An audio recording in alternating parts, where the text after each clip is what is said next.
Soomaaliya inta shabaab joogo oo gabar Soomaaliyeed inta odagii laga dilay ay saay qaadayso oo canug Soomaaliyeed oo agoontoobayo markii ma dhihi karnaba waxaan rabaa inaan taasi u diro raggii maalmihii isdaba joogga ay maanta u dambeysay ku dhintay jiidaha dagaalka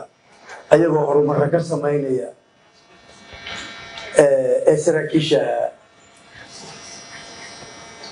oo u horeeyay inta hadda aan xasuusto maalmaha ninka la yiraahdo Korneyl Shataqi ee ku dhintay Xawaaley ee u dambeeyay Korneyl Xasan Tuure oo maanta dhintay iyo rag badan oo la dhintay waxaan leenahay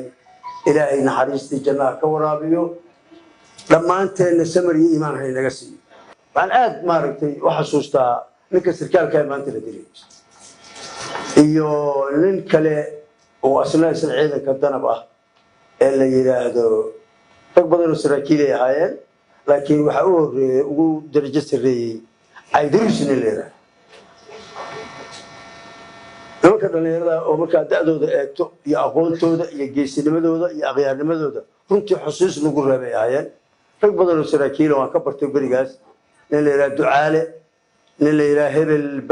Baaruud la dhihi jiray adoo rag badan ay ahaayeen marka Ilaahay ha u naxariisto intii dhimatay kuwa kalena Allah badbaadiyo